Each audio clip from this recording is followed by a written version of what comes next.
Alright, we're on to the nutrition segment of the video.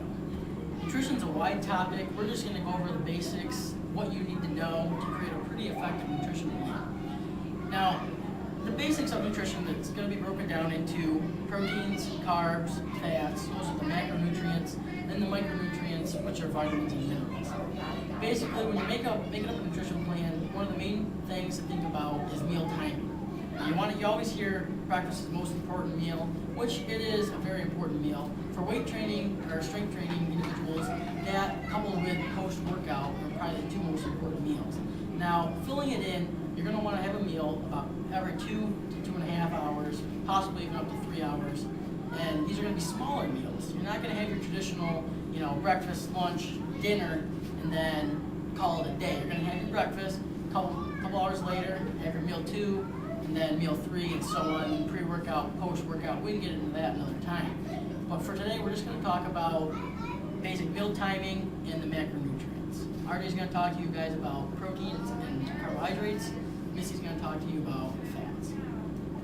Alright, so proteins. They are the building blocks of our muscles. Without protein, you cannot repair yourself from the workouts that you do. You can't repair yourself from the general breakdown that comes with life.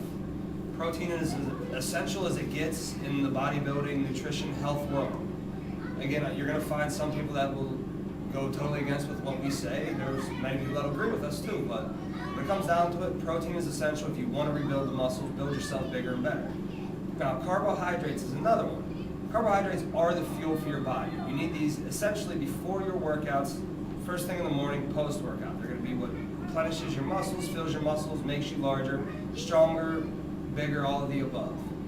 And Marissa is going to cover the fat portion. Alright, so fats are very important. Ladies, we do carry more, so you don't need as much as guys, but still, it's an essential macronutrient. You want to stay away from the saturated and the trans fats. Go with the mono and the polyunsaturated, such as your oils, the nuts, the avocados. They're all great. Great for an energy store, great for your ligaments, and they're great for your heart. So eat those fats.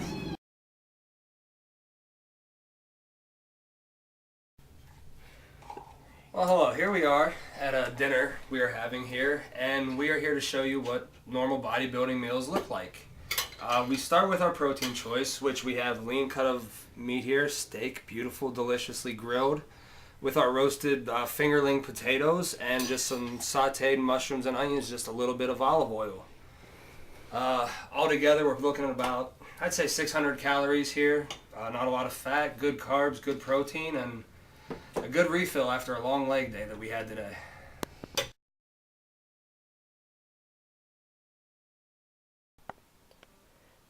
To go along with frequent eating, it is very important to eat before bed. Quality protein and some good fats are ideal in order to prevent your muscles from catabolizing or breaking down. I mean, you don't want to waste all the efforts put into the gym by not eating and recovering right. So here we have casein, a slow digesting protein, comes in great flavors. This is cookies and cream. And all I did was add a little bit of water to make it pudding ice cream texture like. And then you add some nuts or flaxseed that we have right here, which is better ground up. 24 grams of protein per scoop to provide your muscles the fuel while you sleep.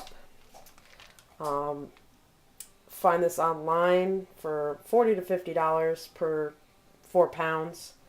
And if you don't have casein, try chicken, egg whites, cottage cheese has casein in it. All great to have before bed. Alright guys, real quick little spot we want to give out. Hydration. This is going to be the most key aspect through every part of the pillars that we talked about here in this video. Water is going to help your strength training out. You're going to keep hydrated, you're going to keep your muscles from cramping. With nutrition, it's going to keep you with your digestive flowing properly, it's going to keep you from binding up and pretty much feeling uncomfortable on the insides. And rest and recovery, this is what's going to flush out all that lactic acid and other toxins that your body secretes while you're doing exercise, along with keeping your muscles full and hydration up. Cal here, the water fountain, forgot his gallon today. Me, with my gallon. And Marissa here, waterless, Without my water bottle. but we can share. Dehydrated. Either which way, guys, water here is an essential for a healthy lifestyle no matter which way you live.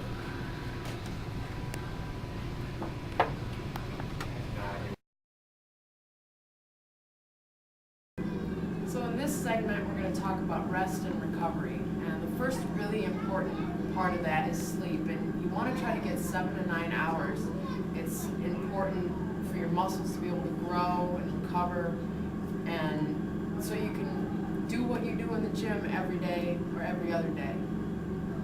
So when we're looking at recovery, we're going to look at not only how our split's set up to ensure proper recovery and not overtraining, but we're also going to talk about in-training recovery. What I mean by that is you take your sets, let's say for an exercise you have 4 sets of bench press. Now you can take anywhere between 30 seconds to 5 minutes in between your sets, depending on what your goals are. If you're going for fat burning, you're going to want to look on the lower end. Never go under 30 seconds. Your body's not going to be fully recovered to complete another set. Then again, if you're going for something like powerlifting, you're going to want to make sure your body is fully recovered as much as possible. You're going to be looking at upwards of 5 minutes in between your sets. Now, how we set up our splits. Earlier in the video, we talked about how our splits are set up. You have a 3-day, 4-day, 5-day, however that is set up. Now, you want to have your split perfectly set up to the point where you're not going to be overtraining your muscles. For instance, your shoulders do a lot of work on chest day. You're not going to want to have your shoulder workout right before your chest workout, or you're not even going to really want them near each other during your split. And then when we're talking about overtraining, basically, overtraining is working your body too much so it's not going to be able to recover fast enough. Another word for that is under recovery, and that's what I like to talk about because under recovery covers more than just the training side of it. Under recovery could be not fueling your body enough to handle the workload that you're giving it. So under recovery, overtraining is a big part of the rest and recovery principle. The third part we're going to talk about here is stretching. Now, stretching might not seem like it belongs in the rest of recovery, but when you think about all the benefits that it gives you, it's releasing the toxins out of your muscles that you've just worked out. It's going to increase flexibility, which is going to decrease injuries, increase your range of motion. It's going to increase the amount of weight that you're able to lift, increase the amount you can run, how long you can run, the distances.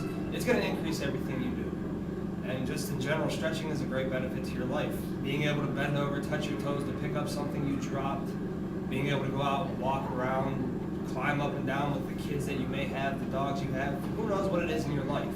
I mean, a fitness life is doing a million things that you describe as fitness. So to be flexible is just to be able to go out and do all those things you want to do. So don't forget through sleep, through your resting, whether it's in training or out of training rest, and don't forget about stretching.